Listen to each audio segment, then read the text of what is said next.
자, 오늘 말씀의 제목은 우리가 두려워할 것입니다. 우리가 두려워할 것, 이 제목으로 말씀을 좀 묵상하겠습니다. 세상에는 우리를 두렵게 하는 게 참 많죠. 전쟁도 우리를 두렵게 하고 테러도 우리를 두렵게 합니다. 코로나19 같은 전염병도 우리를 두렵게 하고 보릿고개를 생각하게 하는 가난도 우리를 두렵게 합니다. 암 같은 질병도 우리를 두렵게 하고, 그리고 또한 감당하기 버거운 어떤 일거리, 업무, 사명, 책임감이 또한 두렵게 합니다.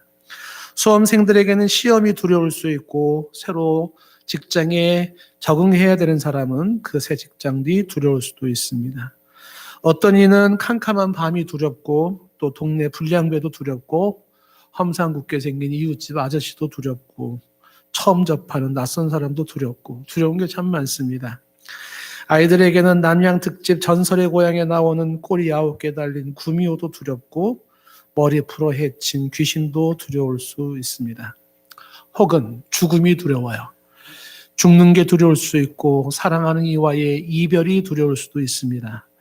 대인관계가 두려울 수도 있고, 왕따 당하는 게 두려울 수도 있습니다. 소외받는 것, 무시당하는 것도 두려울 수 있습니다. 혹은 부끄러운 나의 과거가 드러날까 봐 그것을 두려워할 수도 있습니다. 핍박이나 환난도 두려울 수 있고, 매맞는 것도 두려울 수 있고, 법정에 서야 한다면 그것도 두려울 수 있습니다.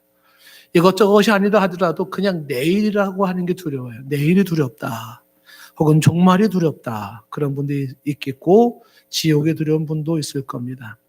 이 모든 걸 망라하고서라도 매일의 삶 속에서 경험되어지는 순간순간의 어려움들, 인생의 힘든 순간들이 혹은 문제들이 두려울 수 있습니다.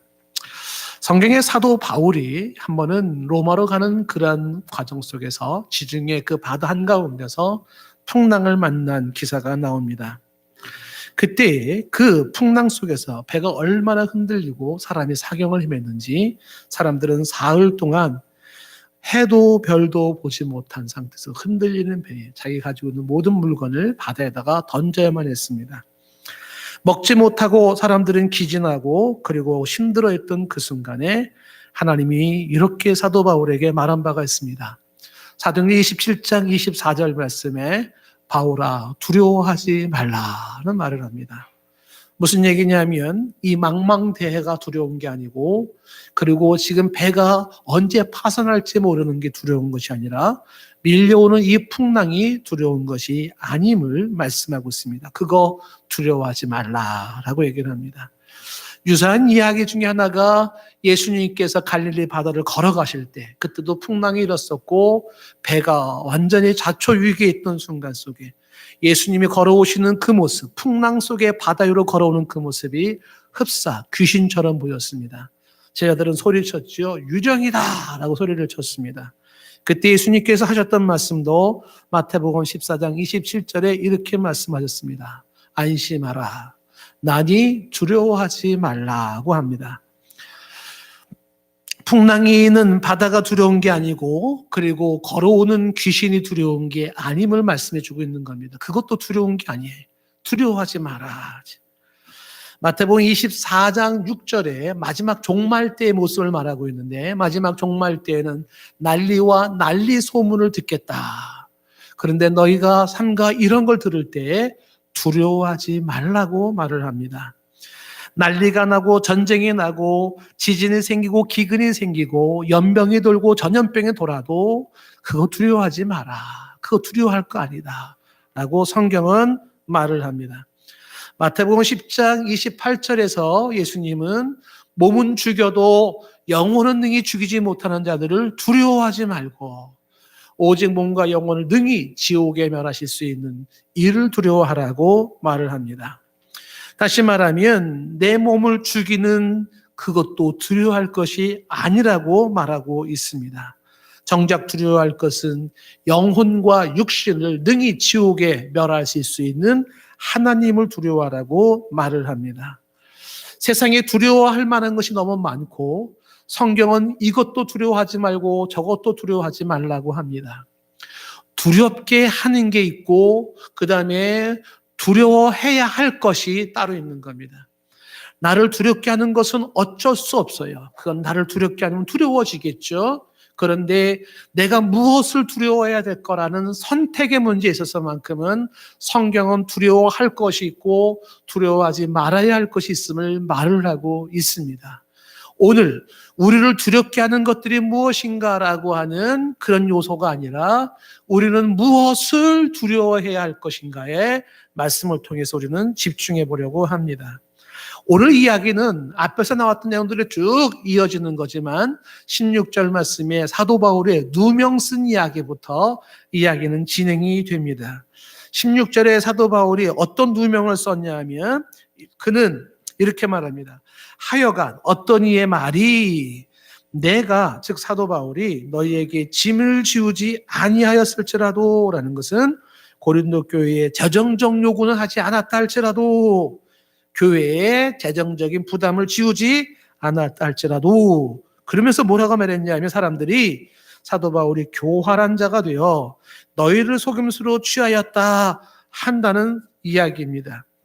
이 사도 바울을 교활한 자라 이렇게 묘사하는 자가 있었다는 겁니다. 이 교활하다는 게 간사하다, 그 다음에 속이는 자다, 사기치는 자다 그런 뜻입니다. 사도 바울을 향하여서 사도 바울은 교활해, 사도 바울은 간사해, 사도 바울은 속이는 자야.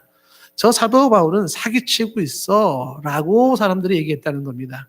그러면서 너희를 속임수로 취하였다라는 것은 너희 고린도 교회 이름을 팔아서 뒤에서 돈을 챙기는 사람이었다.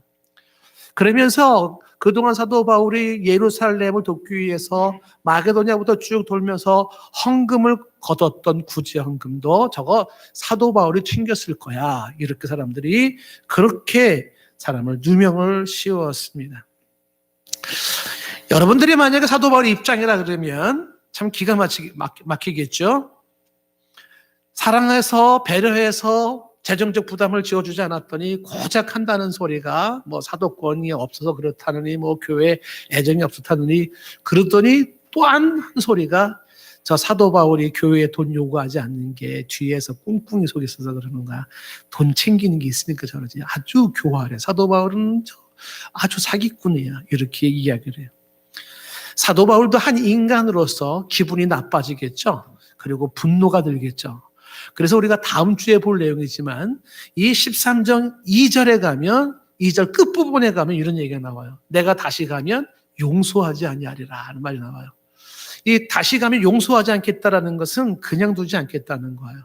그러니까 사도 바울이 벼르고 있습니다. 그냥 두지 않겠다. 용서하지 않겠다. 그러면 사도 바울이 대체 뭘 용서하지 않고 뭘 그냥 두지 않을 건가? 그것이 이제 오늘 말씀을 보면 사도 바울을 그런 식으로 취급했던 거, 사기꾼으로 교활하게 취급했던 거, 그것을 용서하지 않는 게 아니에요. 그걸 그냥 두지 않겠다라고 벼르고 있는 게 아닙니다. 그러면 뭔가 굉장히 분노에 차 있는 사도 바울인데 뭐 때문에 그러면 그냥 두지 않겠다고 말을 했는지, 그게 오늘 우리가 봐야 할 뒷부분에 두려워할 것이 무엇인지에서 나오게 되는 얘기입니다. 자, 이런 상황에서 사도 바울은 이제 17절 말씀에 바울이 반문을 하죠. 내가 너에게 보낸 자 중에 누가 너희의 이득을 취했냐는 겁니다. 대체 그렇게 몰래 이득 취한 사람이 있어? 이름 좀 대봐라. 그러면서 18절 말씀에 내가 디도를 보냈고 그리고 함께한 형제를 보낸 적이 있었는데 디도가 너희의 이득을 취하더냐? 이렇게 묻습니다. 대체 내가 보냈던 사람들 중에 누가 그렇게 몰래 챙기는 사람이 있었더냐? 디도나 형제는 우리가 동일한 성령으로 행하는 사람이고 동일한 보조로 하는 사람으로서 하나 되어 가고 있는 사람으로서 누구든지 의심되는 사람이 있으면 말해보라는 겁니다. 이런 문제가 생길까 봐 사도 바울이 일찍이 아주 조심스러워했던 모습이 있었습니다. 그게 무엇이냐면 고린도후서 8장 16절에서 우리가 보았던 말씀인데 거기 보면 이런 말이 나오죠. 너희를 위하여 고린도 교회를 위하여서 같은 간절함을 가지고 있었던 디도라는 사람이에요. 다시 말하면 디도는 고린도 교회를 사랑했습니다. 간절함이 있었어요. 그 디도의 마음에 그런 간절함을 주신 하나님 앞에 감사하면서 17절에 그가 권함을 받고서 무슨 권함을 받았냐면 고린도 교회 신방해라. 거기 가봐라라는 권함을 받고 더욱 간절해졌어요. 디도가. 그 간절함은 뭐냐면 고린도 교회 사람들 더 깊게 사랑하게 된 겁니다. 그래서 자원함으로 그가 나아갔어요. 그 나아갈 때에 18절 말씀에 사도 바울이 그와 함께 한 형제를 보냈습니다. 그 형제라고 하는 그 한 형제가 바로 어떤 형제인지 모르는데, 이 형제는, 이 사람은 복음으로써 모든 교회에서 칭찬을 받는 형제예요. 디도만 보낸 게 아니라 복음으로써 칭찬듣는, 교회에서 칭찬받는 한 형제를 보냈어요. 이 형제는 디도 못지않게 신뢰할 만한 자로서 둘이를 붙인 겁니다. 19절 말씀에 이뿐만이 아니라 그는 동일한 주의 영광과 우리의 원을 나타내기 위하여 여러 교회의 택함을 받아 우리가 맡은 은혜의 일로 우리와 동행하는 자로서 그 한 형제를 붙인 겁니다. 왜 이렇게 했는지 아시겠죠?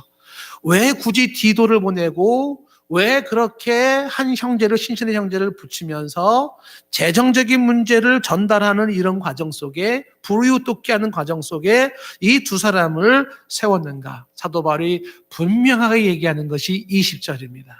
뭐라고 말하냐면 이것을 조심해요. 헌금을 거두고 전달하고 하는 과정을 조심합니다. 그것은 우리가 맡은 이 거액의 연보, 헌금의 액수가 많았어요. 그것에 대해 아무도 우리를 비방하지 못하게 하려 함이니, 아무도 비방하지 못하게 하려고 철저하게 그는 신실한 디도를 시키고 또한 신실한, 교회에서 칭찬받는 또한 형제를 그렇게 보냈습니다. 이어지는 21절 말씀에 이는 우리가 주 앞에서뿐만 아니라 사람 앞에서도 선한 일에 조심하려 함이라. 조심하려 함이라. 그런 헌금 문제 가지고 불미스러운 일에 연루되고 싶지 않았다는 겁니다. 자, 그랬을 때 디도가 고린도 교회를 갔다 오면서 사도 바울이 굉장히 기뻤던 적이 있었습니다. 자, 그 기쁨이 뭘 의미하는 것인가? 고린도서 7장 7절 말씀에 보면은 그가 온 것뿐만 아니라 오직 그가, 여기서 말하는 그가가 디모데입니다. 디모데가 너희에게서 받은 그 위로로 위로하고 너희의 사모함과 애통함과 나를 위한 열심이 있는 것을 우리에게 보고함으로 나를 더욱 기쁘게 하였다고 말합니다. 무슨 얘기냐면 디도가 고린도 교회에서 좋은 모습으로 환영받고 그리고 돌아왔습니다. 이것은 디도가 고린도 교회와 혹은 사도 바울 사이에서 뭔가 꿍꿍의 속이 있고 뭔가 불편하고 뭔가 숨겨져 있고 하는 그런 내용이 아니라는 정황을 보여주고 있는 것입니다. 자, 그래서 사도 바울은 변명 삼아 이야기하는 거죠. 도대체 교활한 자가 돼서 그렇게 재물을 챙긴다고 하는데 누가 그렇게 챙겼냐? 디도가 그랬냐? 같이 간 형제가 그랬냐? 우리는 똑같이 행동하는 사람들이야. 같은 성령 안에서. 근데 너희들 그 환영했지 않아. 그렇게 환영하고 잘 되어 있잖아. 근데 뭐가 어디서 문제가 됐다는 이야기야. 이렇게 반문을 합니다. 여러분, 만약에 이게 목회라면, 그리고 이게 거대한 사역을 하려면 지금 우주와 지구촌을 선교하고 막 전도하고 하나님의 나라를 이루고 영적 싸움을 해야 되는 거대한 문제를 앞두고 있는 상태에서 고작 네가 오르니 내가 오르니 싸우고 있는 이 모습이 얼마나 유치한지 몰라요. 너 왜 그렇게 말을 하는 거야? 왜 이렇게 오해하는 거야? 왜 그러는 거야? 내가 그런 사람이라고 생각해? 이런 시시비비를 가지고 있는 모습이 굉장히 좋지 않아 보입니다. 그런데 여기에는 사도 바울의 분명한 의도가 하나가 있어요.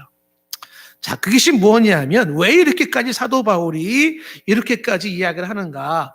그 이야기하는 이유를 19절에서 말을 합니다. 19절 말씀에서 오늘 설교의 중요한 단어를 먼저 잡으셔야 됩니다. 19절 말씀에 너희는 이때까지 우리가 자기 변명을 하는 줄로 생각하는구나. 자기 변명을 하는 줄로 생각하는구나. 뭐 사도권을 변명하고 돈 착취한 게 없다. 헌금 뭐 도용한 거 없다. 뭐 이런 것, 그런 거 변명하는 줄 생각하는구나. 그러지. 그게 아니에요. 그 변명 때문에 얘기를 하는 게 아닙니다. 그 다음에 얘기하는 게 뭐냐 하면 우리는 사도 바울을 비롯한 이 디도나 한 형제나 함께 했던 자들, 그들은 그리스도 안에서 하나님 앞에서 말하노라. 이 부분이 일단 포인트 단어입니다. 따라해 볼까요? 그리스도 안에서 하나님 앞에. 이 부분이 여기서부터 이야기가 나누어지기 시작하는데 사도 바울은 이 부분을 지금 강조하고 싶은 거예요. 우리는 그리스도 안에 있는 자요. 우리는 하나님 앞에 있다. 이 하나님 앞에라는 것이 영어 성경에 보면 하나님의 시선 앞에, 하나님 시선 앞에, 하나님이 보고 있는 앞에라는 뜻을 말하고 있어요. 우리는 그리스도 안에 있는 자요, 우리는 하나님의 보고 있는 시선 앞에 있는 자로서 말을 한다고 이야기를 합니다. 이 그리스도 안에서 하나님 앞에라는 말이 굉장히 중요한 이야기입니다. 왜 이것이 그리도 중요한 것인가 라고 하는 것은 사람이 나를 어떻게 평가하는가, 사람한테 내가 어떤 대우를 받고 있는가, 이거를 그리스도 안에 있는 자, 하나님의 시선 앞에 있는 자는 생각하는 게 다르기 때문에 그렇습니다. 사람이 나를 어떻게 평가하고 어떻게 오해하고 어떻게 누명을 씌우고 나를 어떻게 몰아붙이느냐, 사실 이 문제가 그리 중요하지 않다는 거예요. 누구한테? 그리스도 안에 있는 자에게, 하나님의 시선 앞에 있는 자에게는 그게 그래도 중요하지 않다는 거예요. 그럼 뭐가 중요하다는 얘기냐? 그리스도 안에 있는 자, 하나님 앞에 서는 자는 하나님의 판단, 하나님의 심판, 하나님이 두려운 거예요. 사람이 두려운 게 아니라 하나님이 두려운 거예요. 사람이 내게 어떻게 말하느냐가 두려운 것이 아니라 하나님이 내게 어떻게 할 것인가가 두려운 겁니다. 사도 바울 일행은 본인들은 그리스도 안에 있음을 강조하고 있고 하나님 앞에 있음을 강조합니다. 이 강조는 뭘 의미하는 거냐면, 그렇게 그리스도 안에 분명한 의식을 갖고 하나님 앞에 있는 내 자신을 분명한 의식을 갖고 있는 사람은 누구보다도 삶에 청결함과 정직함이 있어요. 단순하게 나를 의심하는 문제가 아니라 이것은 우리가 그리스도 안에 있다는 것과 우리가 하나님 앞에서 살고 있다는 것을, 그걸 무시하고 있는 모습인데, 여기서 사도 바울이 긴장하기 시작하는 거야. 그리스도 안에 있다는 걸 뭘로 보는 거냐? 하나님의 시선 앞에서 서 있다는 걸 뭘로 보는 거냐 지금? 그래서 이야기가 확 달라지면서 20절 말씀에 진짜 두려운 게 뭔 줄 알아? 라고 하면서 그 두려움에 대한 이야기를 이제부터 20절부터 말을 하는 겁니다. 20절에 말하기를, 내가 갈 때에, 그 고린도에 갈 때 너희를 내가 원하는 것과 같이 보지 못하고 또 내가 너희가 원하지 않는 것 같이 보일까 봐 두려워한다면서 이 두려워한다는 얘기를 하고 있어요. 이 여기 두려워한다는 말부터 잠깐 설명을 한다 그러면 이것이 염려한다, 걱정이 된다, 신경 쓰인다라는 말인데, 다른 번역 성경에는 그래서 염려한다라고 되어 있어요. 이런 것 때문에 내가 염려가 된다. 그런데 원어 성경을 보니까 단순한 염려가 아니에요. 우리말 성경에 두려워한다라는 번역이 차라리 번역이 잘 되어 있습니다. 정말 두려워요. 뭐가 두렵냐면, 내가 너희한테 갈 때에 너희들은 내가 원하는 것 같이 보이지 않는 것. 이거 첫 번째. 내가 지금 너희들에 대해서 원하는 게 있습니다. 뭐예요? 너희들이나 나나 그리스도 안에 있는 자요, 하나님의 시선 앞에 있는 자로서 그리스도 안에 하나님의 시선 앞에 있는 자들이 마땅히 가져야 할 것이 있는데 그러지 못할까 봐 두려워요. 하나님 앞에 있는 자답지 않을까 봐 두려워요. 그리스도 안에 있는 자답지 않을까 봐 두려워요. 그게 뭐냐? 뒤에 쫙 나오게 됩니다. 그래서 동시에, 그러면 내가 원하는 모습과 같지 않은 모습을 보았을 때 사도 바울은 어떻게 됩니까? 그들을 혼내야 돼요. 벌을 줘야 돼요. 그들을 책망해야 됩니다. 그래서 너희들이 원치 않는 내 모습이 또 보여질까 봐 두렵다고 이야기를 합니다. 뒤에 얘기를 하기 위해서 먼저 말을 하지만, 나는 정말 지금 두려움이 하나가 있는데 그게 뭐냐면, 너희가 그리스도 안에 있는 자로서, 성도로서, 하나님의 사람으로서, 하나님의 시선 앞에 있는 사람으로서 그 모습에 걸맞지 않는 모습이 보일까 봐 두렵고, 그 모습이 보인다면 나는 필연적으로 너희를 호통을 쳐야 되고 벌을 줘야 되는데, 그것 또한 너희들은 나를 통해서 기대한 것이 아닐 건데 그런 모습으로 서로 만날까 봐 나는 두렵다고 이야기를 하는 것입니다. 사도 바울이 너희가 원하지 않는 것을 내가 내 그런 모습을 보일까 봐 두렵다고 하는 것은 필연적으로 그들에게 분노하고 처벌해야 하는 것이 두렵다고 말을 하고 있습니다. 그리스도 안에서 살아가는 성도들이 하나님 앞에서 마땅히 가져야 될 삶을 추구하지 아니하고 부정하고 더러워진 모습을 가지고 있을진데, 부정하고 더러운 모습을 가지고 있을진데, 그것이 하나님을 욕되게 하고 마침내 하나님의 심판이 주어질 텐데, 그 심판은 육과 영의 심판이고 금생과 내생의 심판이며 가장 처절하고 그 누구도 손쓸 수 없는 마지막 최고의 무서운 심판이 주어지는 것인데, 그 모습을 바라볼 때 애비된 자로서, 스승된 자로서 어떻게 회초리를 들지 않을 수가 있겠냐는 거예요. 때려야 돼요. 혼내켜야 돼요. 벌을 줘야 된다는 것입니다. 그래서 고린도후서 12장 앞에 19절 끝부분에 이런 얘기를 한 거예요. 19절 끝부분에 사랑하는 자들아, 이 모든 것은 너희의 덕을 세우기 위함이라는 얘기를 그래서 하는 겁니다. 너희를 위해서라고 얘기를 하는 것입니다. 덕을 세우기 위해서라는 건 고린도 교인들이 그리스도인으로서 바로 서게 하기 위해서라는 목적을 가지고 있는 거예요. 그리스도인으로서 바로 서기 위해서, 그리스도 안에 있는 자로서 그리스도 안에 있는 자답게 살게 하기 위해서, 하나님의 시선 앞에 있는 자답게 살게 하기 위해서 지금 이야기를 한다는 겁니다.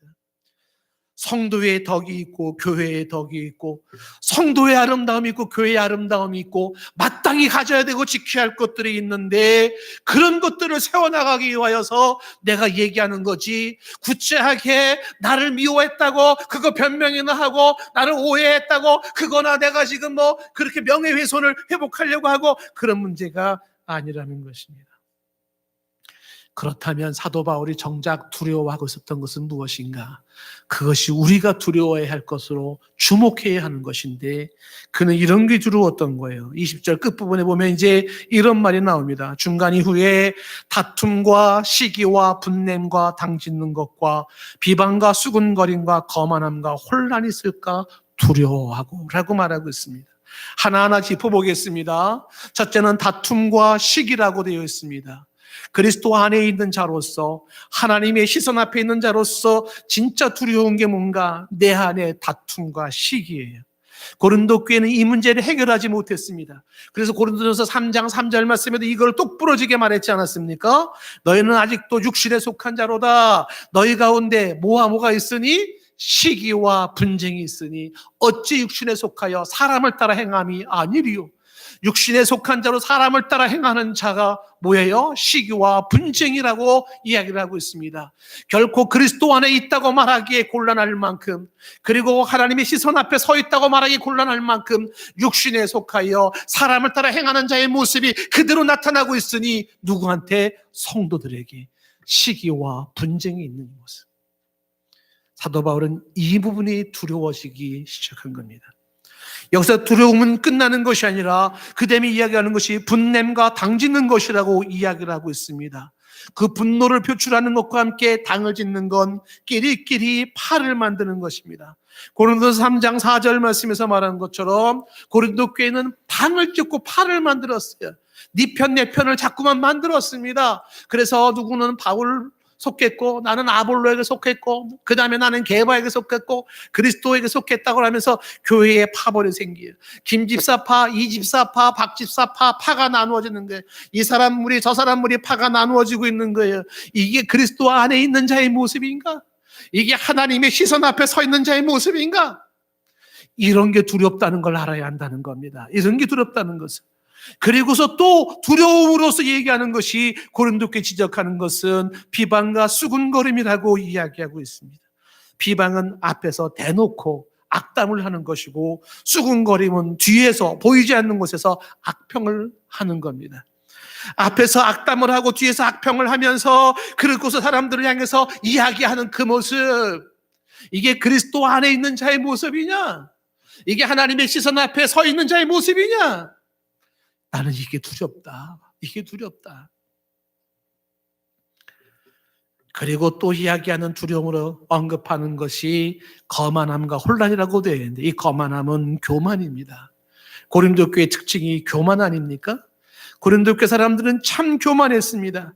유난히 지식 자랑을 많이 했고, 내가 너보다 똑똑해, 내가 너보다 더 잘 알아, 내가 더 많이 알아, 이 지식 자랑을 하는 그 거만함.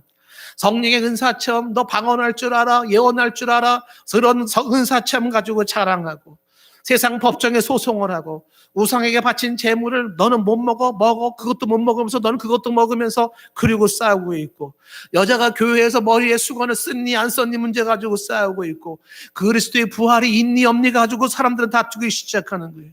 그런데 이런 다툼의 문제의 중요한 요인이 뭐냐면 고린도 교회 성도들 중에 좀처럼 해결이 안 되는 게 교만이 이거를 만들어내고 있었던 거예요. 어느 정도까지냐면 참 끔찍한 얘기가 고린도전서 5장 1절 말씀에 이런 사례까지 설명을 하는 거예요. 너희 중에 심지어 뭐가 있다 함을 들었다고요? 음행이 있다는 거 들었다는 거. 포르노예요. 너희 중에 포르노가 있다는 것까지 들었다. 세상에 교회 안에 성도 중에 그리스도 안에 있는 자가, 하나님의 시선 앞에 있는 자가 포르노에 노출되어 있다. 이런 음행이라고 하는 것이, 포르노는 이방인 중에서도 없었어요. 그리스도 밖에 있는 자들에게서도 볼 수 없었던 것이었고, 하나님의 시선 밖에 있는 자들에게도 볼 수 없었던 그런 자들이 그리스도 안에 있다는 성도들에게, 그리스도 하나님의 앞에 있다고 하는 성도들에게서 그 음행이 보여진다는 것이죠. 그 단적인 예가 뭐예요? 누가 아버지의 아내를 취하였다는 겁니다. 그 아버지의 아내가 얘기하는 것이 돌아가신 그 두 번째 부인인지 섭인지는 알 수는 없어요. 그런데 근친상간이 이루어지고 있었다는 겁니다. 그런데 여기서 끝나지 아니하고 이어지는 고린도전서 5장 2절 말씀이 이렇게 말하죠. 그렇게 하고도 너희가 오히려 교만하여져서 어찌하여 통한이 여기지 아니하고 그 일 행한 자를 너희 중에서 쫓아내지 아니하였느냐. 오히려 교만해져서 통한이 여기지 않았다라는 것은 죄를 죄로 인정하지 아니하고 잘못을 잘못으로 인정하지 아니하고 이것을 끊어야 되겠다고, 이것을 벗어나야 되겠다고 통한이 여기지 않아요. 애통하지 않아요. 그것 때문에 괴로워하지 않아요. 왜 괴로워하지 않습니까? 왜 회개하지 않습니까? 왜 잘못을 인정하지 않습니까? 왜 죄를 죄로 말하지 않습니까? 교만 때문에 그런 거예요. 교만 때문에. 그리고 회개가 없고 그 일 행한 자를 어떻게 해요? 쫓아내지 않았다는 것은 계속적으로 교회 안에 통용이 되어졌고 수용을 했다는 것입니다. 뭐가 두려운 줄 아냐? 이런 게 두려운 거야. 하나님 앞에서. 지금 사도 바울은 그걸 바라고 싶었던 것입니다. 두려웠던 또 하나의 모습을 이야기할 것은 지금 얘기하는 20절 끝에 있는 혼란이 있을까라는 혼란을 말하는데 무질서를 말하고 있는 것입니다. 고린도 교회 특징 중에 하나가 또한 질서가 없지 않습니까? 무질서예요. 저는 코로나로 인해서 지금 사회의 무질서를 은근히 걱정하는 사람입니다. 무질서, 정신적인 무질서와 사회의 무질서가 생길 수도 있습니다. 고린도전서 14장 33절 말씀에 보면은 하나님은 무질서의 하나님이 아니요 오직 화평의 하나님이라는 걸 말씀하고 있죠. 모든 성도가 교회에서 함과 같이라고 말을 하고 있습니다. 교회의 질서, 하나님 앞에서 질서가 깨지면 안 된다는 것입니다. 무질서의 삶으로 혼란스러워진 그러한 모습들의 주범이 여자들이었었어요. 그래서 여자들은 교회에서 좀 잠잠히 하고 있어라라고 하는 이야기가 나오게 되는 얘기입니다. 그리고 고린도전서 14장 40절 말씀에 다시 한번 강조하기를 모든 것을 품위 있게 하고 질서 있게 하라고 말합니다. 하나님은 어지러움의 하나님이 아니라, 무질서의 하나님이 아니라 질서의 하나님인 것을 말씀하고 있습니다. 사도 바울이 두려워하는 것은 교인들의 이러한 모습이에요. 이런 미숙함, 이런 육적인 모습들, 이런 세속적인 모습들이에요. 예수를 믿고 그리스도 안에 있다라고 하지만 하나님의 시선 앞에 있는 성도들이 여전히 세속적인 모습과 육적인 모습으로, 그리고 이 덕스럽지 못한 모습으로 존재하고 있는 것이 이게 두려워요. 왜냐하면 그것에 대한 하나님의 심판이 있을 것이기 때문에 그렇습니다. 사도 바울의 두려움은 여기서 끝나지 않고 계속해서 이렇게 이야기를 합니다. 21절 말씀에 내가 다시 갈 때 내 하나님이 나를 너희 앞에서 낮추실까? 이 낮추신다는 건 나를 초라하게 만들까? 그것이 두렵다는 거예요. 내가 초라해져요. 너희들을 너희의 아비로서 초라해지고 너희를 키운 스승으로서 초라해지는 거죠. 왜? 그 성도들이 이렇게까지 아직도 유치한 모습으로 남아있을진데 그 유치한 성도를 두고 있는 그 아비된 목사가, 그 가르치고 있는 스승된 목사가 사도 바울이 초라해지는 거예요. 초라해지는 거예요. 내가 그동안 뭐 했나? 내가 그동안 기도한 게 다 뭐나? 도대체 이것밖에 안 되는 건가? 라고 하는 초라함이 두려워져. 그러면서 계속해서 얘기를 이렇게 말합니다. 내가 전에 죄를 지은 여러 사람들이 그 행한 바 더러움과 음란함과 호색함을 회개하지 아니함 때문에 슬퍼할까 두려워하노라고 말을 합니다. 이전에 범죄했던 사람들 그거 회개하지 않을까 봐. 이전에 범죄했던 사람의 범죄가 뭡니까? 더러움과 음란과 호색함입니다. 성적인 문란이에요. 이것을 아직도 회개하지 않았을까 봐 그것으로 인해 슬퍼하고 두려워한다고 말을 하고 있습니다. 이 음란과 호색을 더러움과 같이 얘기를 하고 있습니다. 이것이 아직도 회개되지 않았을까 봐 그것이 두렵다고 말을 하는 겁니다. 고린도전서를 제가 이야기할 때 1장에서 설명한 바가 있지만 고린도라고 하는 것은 참으로 독특한 도시입니다. 여러분 기회가 되면 지금도 그리스의 아테네에서 뭐 한두 시간 정도 떨어져 있는 서쪽으로 고린도가 있지만은 지금 제가 보니까 고린도는 제 인터넷으로 내가 한번 봤지만 도시가 깨끗하고 좋아요. 그런데 그 옛날 고대의 고린도는 그 마게도냐 밑에 아가야 지방의 수도였었어요. 거기에는요 모든 물자가 거기서부터 통용이 되기 때문에 돈이 많았습니다. 그런데 이 고린도는 유난히 그렇게 퇴폐한 곳이었고 성적으로 문란한 곳이었습니다. 일전에 한번 설명을 했지만 1000명의 고급 매춘부들이 아프로디테 신전에서 그렇게 매춘을 했던 곳이 고린도였습니다. 기억할 것은 지성과 그리고 교양이 수반되지 않은 물질은 돈은 타락의 시작이에요. 사람을 추하게 만들어요. 그 물질을 가지고 고린도 교회 사람들은 이 돈 가지고 뭐 할까? 인생을 잘 사는 게 뭔 줄 알아? 돈 가지고 본능을 충족시키는 거야. 돈 가지고 쾌락을 누리는 거야. 이게 최고지. 이게 고린도 교회 사람들이었고 이것이 교회 안에까지 들어온 것입니다. 그래서 고린도는 안 좋은 대명사로 쓰여져서 고린도와 같다라는 말이 무슨 뜻이냐면 방탕했다라는 뜻이에요. 방탕한 자와 같이, 이걸 고린도와 같이라고 표현합니다. 예를 들면 헬라어 단어 중에 고린디아 니조마이라는 단어가 나와요. 고린디아 니조마이, 그 뜻이 매춘을 행하다 그런 뜻입니다. 매춘을 행하다. 그만큼 고린도는 이 안 좋은 죄악의 대명사로 그렇게 남아 있습니다. 그리스도 안에서 하나님 앞에서 정말 두려운 게 뭔 줄 알아? 그런 세속적인 모습과 그런 부패한 모습과 그런 성적인 문란이 이게 무서운 거라고 말을 하고 있습니다. 만약에 누군가가 저에게 코로나19가 무섭습니까? N번방이 무섭습니까? 말하면 저는 N번방이 더 무섭다고 말할 사람이에요. 만약에 우리나라가 극단적으로 표현해서 망한다면 전염병 때문에 망하진 않을 겁니다. N번방 같은 것 때문에 망해요.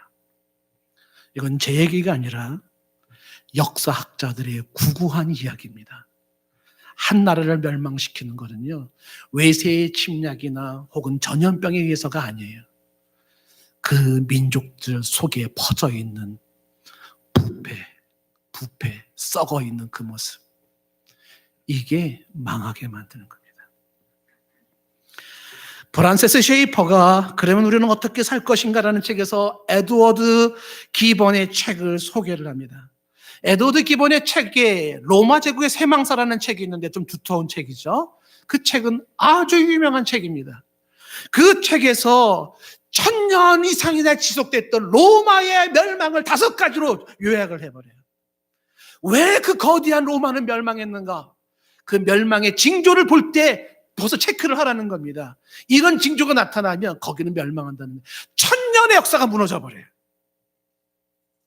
그 5가지의 첫 번째가 쇼와 사치에 대한 고조가 첫 번째입니다. 쇼를 좋아하고 사치를 좋아하는 것이 멸망의 징조요, 그리고 멸망의 원인으로 꼽습니다.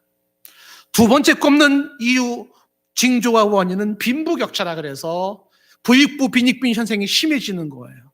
그런 돈의 격차가 심해지는 것은 멸망의 원인이고 징조라고 이야기를 합니다. 그리고 세 번째 꼽는 게 뭔지 아십니까? 세 번째가요, 멸망하는 곳에 공통적으로 나타나는 것이 성에 대한 집착이라는 겁니다. 성에 대한 집착. 어느 정도로 로마가 멸망할 때 성에 대한 집착을 했냐 하면, 아시다시피 로마에서 밑으로 내려오면 폼페이라는 곳이 있어요. 그곳에는요, 새로운 종교가 하나 탄생이 되어졌는데, 그 종교가 뭔지 아십니까? 남근 숭배 사상이에요. 남자의 성기를 신으로 섬겨서 형상을 만들어 놓고 그거를 섬기는 거예요. 얼마나 타락했는지 아시겠죠? 우리 N번방에 대한 이야기는 여러분들이 모르면 모를수록 저는 좋다고 생각을 합니다. 그것의 피해자나 관련된 사람들의 증언을 들어보니까 정말 토할 것 같아요. 이거는요, 그냥 단순한 어떤 성적인 문란 차원이 아니라 학대가, 이런 학대가 없습니다. 끔찍한 거예요. 그 타락의 현상에 26만 명이 가입을 하고, 그거 하나 보려고 뭐 몇십만 원에서 몇백만 원씩 들어가고. 여러분, 혹시 코로나 바이러스의 확산을 막기 위해서 강력 사회적 거리두기를 실시하는 이 정부가 음란 바이러스를 막기 위해서 수천조 원, 수백조의 돈을 들어가며 음란을 막기 위한 이 강력한 거리두기를 실행하는 거 봤나요? 다시 얘기하지만 사람이 망하고 민족이 망하는 건 전염병으로 망하지 않을 거예요. 그 음란 때문에 망하는 거예요. 왜 거리두기를 강조하지 않습니까? 왜 단속하지 않습니까? 왜 대대적으로 그거 통제하지 못합니까? 관련된 자들 왜 밝힐 수 없을까? 로마의 멸망이 성적인 집착인데요. 집착이요, 이거는 이상할 만큼 집착을 해요. 설명할 수 없을 만큼. 이 로마의 멸망을 이야기할 때 이 성적인 집착을 세 번째로 꼽으면서 에드워드 기본, 프랜시스 셰이퍼가 동의하지만 네 번째로 얘기하는 게 뭐냐 하면, 네 번째 징조와 타락의 원인은 예술에서 독창성을 가장한 기형성이라 그래요. 독창성을 가장한 기형성, 창조성인 채 하면서 나온 본능적인 열정주의예요. 독창을 강조하고 창조를 강조하면서 나와 있는 이상 현상들이에요. 그리고 다섯 번째가요, 뭔지 아세요? 그런 나라를 떠나려는 욕구가 많아진다는 거야. 나 이런 나라 살기 싫어하는 자들이 많아진다는 거예요. 이런 징조가 있을 때는 그것은 멸망이 앞에 왔다는 것이 지적하는 내용입니다. 프랜시스 셰이퍼는 이 에드워드 기본의 이야기도 이야기하면서, 그는 시작부터 로마부터 시작했던 그 책에서 그분은 아주 의미심장한 얘기를 전제로 하고 그 책을 펴나갑니다. 이 로마의 그런 부패한 모습과 타락한 모습에 그를 설명할 때, 로마가 기독교를 박해하면서 도덕적 절대 기준을 상실하면서 나타나는 현상이라는 거예요. 저는 이 부분은 몇 줄을 빨간 때의 기준을 세우지 않는다면 무엇이 선이고 무엇이 악이라고 말할 수 있습니까? 선인과 악의 기준이 없어요. 심지어는요, 젊은이들 가운데 무슨 얘기 나오는 줄 아십니까? 왜 옳고 그름을 도덕적 잣대로만 재자는 거예요. 도덕적 잣대로 재서 옳다 그르다고 말하는 게 옳은 거냐는 항의를 하는 겁니다. 성경에 근거한 도덕적 절대의 잣대를 세우지 않는다면 이 땅에 선과 악의 기준은 존재하지 않습니다. 뭘 선이라고 말하고 뭘 악이라고 말할 수 있을까요? 상황 따라, 환경 따라 달라집니다. 달라져요. 셰이퍼는 이 기독교를 박해하면서 도덕적 절대 기준이 무시된, 상실된 상태에서 나타난 폭력과 감각적인 갈망과 문란한 성생활들이 바로 이와 같은 부패 현상이라고 말을 하면서 그는 또 하나 의미심장한 얘기를 하나 더 하죠. 개인이나 사회나 국가나 이 부패가 기초와 기반을 부실하게 만들어서 압력이 크지 않을 때는 그냥 지나갈지 모르지만 조금만 큰 압력이 주어지면 곧 무너지고 만다는 겁니다. 이 부패가, 이 보이지 않는 정신적인 부패가, 이 타락이, 그것이 모든 걸 지탱하는 기본이요 근본인데, 그것이 부실해짐으로 말미암아 개인이든 사회든 국가든 무너진다는 것이 진짜 두려운 것이 이 부패입니다. 정신적인 부패, 영적인 부패예요. 어쩌면 저와 여러분들은 사실 더 깊은 고민을 해야 될지 모릅니다. 그것은 엠번방 같은 것은 빙산의 일각일지 몰라요. 더 심각한 것은 가진 자들이나 권력자들이 가지고 있는 그들의 보이지 않는 곳에서의 부패가 더 심각할 수 있습니다. 언론과 유착이 되어져서 혹은 정치수를 발휘하면서 혹은 여러 가지 여론조사를 하면서 정치학에서 나온 혐오 정치로 특정인에게 정치를 몰아보면서 그들에게 분노하게 만들고 자신은 빠져나가는 정책을 써가면서 혹은 사법부를 통제하면서 가진 자들의 부패가 더 심할 수도 있어요. 국민들은 잘 모를 수 있을지 모릅니다. 그런데 그런 부패한 것이 그렇게 숨겨졌다고 밝혀지지 않았다고 해서 부패가 아닌 것이 아니죠. 그 부패도 여전히 부패예요. 그것은 기반을 흔드는 것이고요, 썩게 만드는 것으로 무너지게 만드는 요인이 되는 것입니다. 진짜 두려운 것은 이와 같은 모습이에요. 성적인 이 문란과 이 부패와 그리고 세속적이고 이 육적인 모습들을 아직도 벗어버리지 못했던, 그리스도 안에서 달라지지 않냐고 하나님의 시선 앞에서 달라지지 않냐는 이 모습이, 이게 두렵다. 이게 두렵다. 왜? 그것 때문에 망하기 때문에, 그것 때문에 하나님의 심판을 받기 때문에, 그것 때문에 영과 육이 버림받고 내세와 금세에 하나님의 심판을 받기 때문에 이게 두렵다고 그는 생각을 하고 있는 겁니다. 그런데 더 슬프고 더 괴롭고 더 두려운 것은 이런 모든 것에 회개하지를 않는다는 겁니다. 회개하지 않는다는 거예요. 앞에서 말한 것처럼 왜 회개하지 않는다고요? 여기에 교만까지 작용하고 있어서, 인간의 교만이, 그 교만이 회개치 못하게 하니 이것이 슬퍼지고 이것이 두렵다고 이야기를 하는 것입니다. 여러분, 말씀을 저는 정리를 합니다. 지금 그리스도 안에 있는 우리는 하나님의 시선 앞에서 무엇을 두려워해야 할까요? 내 앞에 놓여 있는 수많은 적들이 두려운가요? 아니면 하나님을 두려워하지 않는 것이 두려운가요? 돈이 없는 것이 두려움입니까? 믿음이 없는 게 두려움입니까? 돈을 못 버는 게 두려움인가요? 도덕과 윤리를 잃어버린 것이 두려움인가요? 세상에서 성공하지 못하는 것이 두려움입니까? 아니면 바로 살지 못하는 것이 두려움입니까? 그리스도 안에서 하나님의 시선 앞에서 선택해야 됩니다. 사람들의 오해와 사회에서 왕따 당하는 것이 두려운 것이 아니라 하나님으로부터 버림받는 것이 두렵고, 육체적인 질병보다 더 두려운 것은 정신적인 질병, 영혼의 질병이 더 두렵고, 건강이 나빠지는 것보다 더 두려운 것은 내 영성이 죽어가는 게 더 두렵고, 육체적인 죽음보다 더 두려운 것은 내 영혼의 죽음이 더 두려운 것입니다.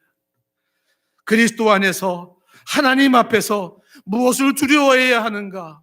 정작 두려워할 것은 무엇이며 두려워하지 말아야 할 것은 무엇인가?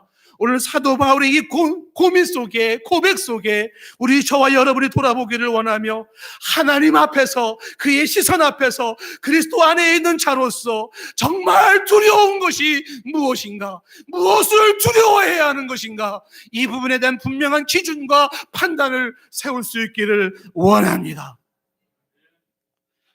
말씀을 생각하시면서 찬양하겠습니다.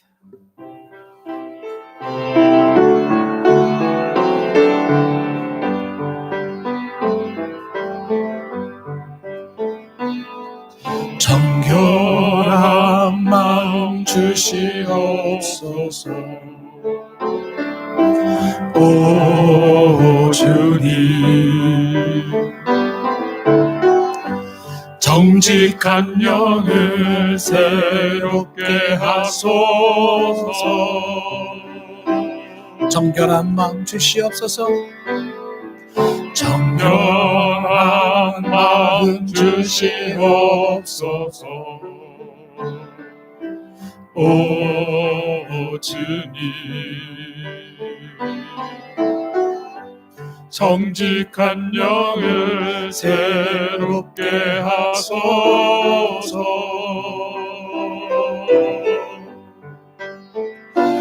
나를 주님 앞에서 멀리 하지 마시고 주의 성령을 거두주소서. 두지 마옵소서.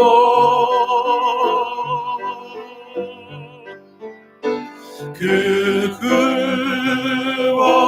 구원의 기쁨 다시 회복시키시고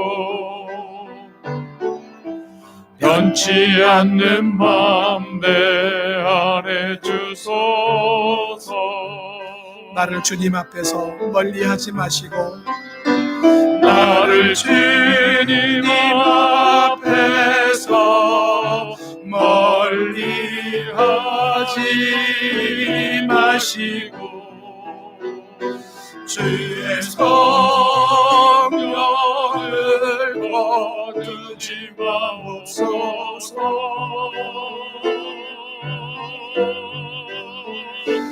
그 구원의 기쁨 다시 회복시키시고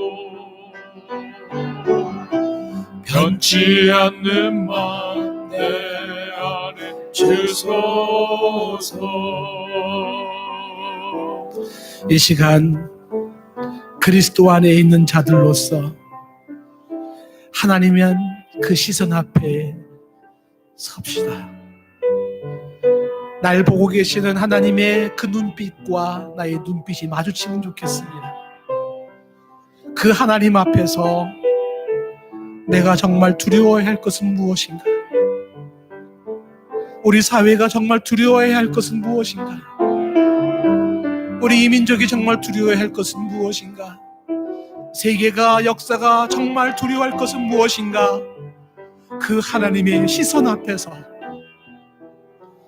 이 시간 말씀을 생각하시면서 자신을 위해서, 그리고 이 사회를 위해서, 이 민족을 위해서 기도하는 시간을 갖기를 원합니다.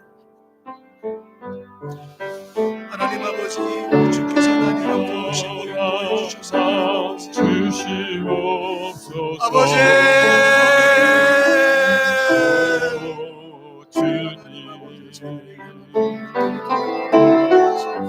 정직한 영을 새롭게 하소서. 하나님 영한 마음 주시옵소서. 주여, 하나님 아버지, 하나님 아버지, 하나님 정직한 영을 새롭게 하소서. 주여, 하나님 아버지, 하나님 나를 주님 아버지여,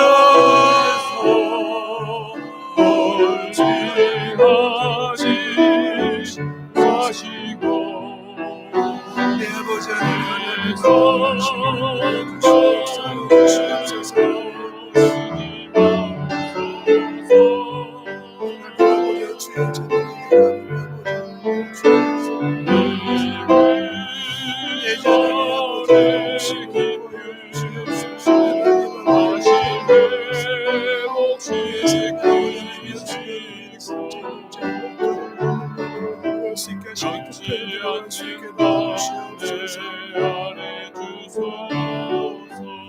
눈을 감고 찬양합니다. 정결한 마음 주시옵소서. 정결한 마음 주시옵소서. 오 주님, 오 주님, 정직한 영을 새롭게 하소서. 정직한 영을 새롭게 하소서. 다시 한번 할까요? 정결한 마음 주시옵소서. 정결한 마음 주시옵소서. 오 주님, 정직한 영을 새롭게 하소서.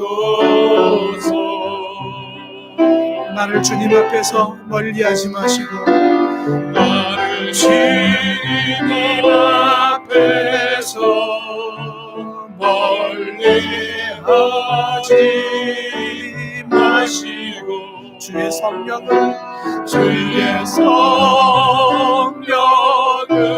거두지 마옵소서. 그 구원의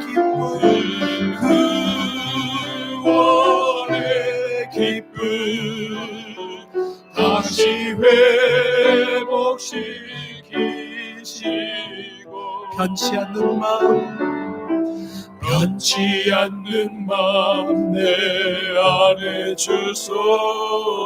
한 번 더 나를 주님 앞에서 멀리하지 마시고 나를 주님 앞에서 멀리하지 마시고 주의 성령을 거두지 마옵소서. 아멘. 주님 그 구원의 기쁨 구원의 기쁨 다시 회복시키시고 변치 않는 마음 변치 않는 마음 내 안에 주소서.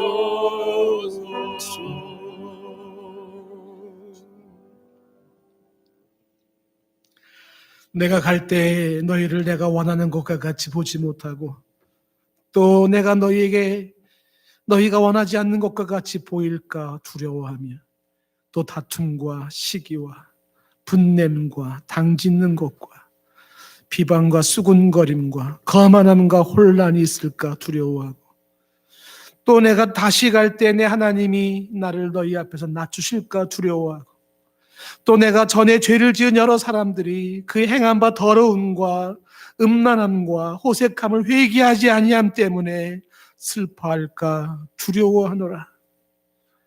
그리스도 안에 있는 자로서 하나님의 시선 앞에 서 있는 자로서 두려워하지 않아야 할 것들 두려워하지 않게 하시고 두려워해야 할 것을 두려워할 수 있게 하옵소서. 예수님의 이름으로 기도드리옵나이다. 아멘.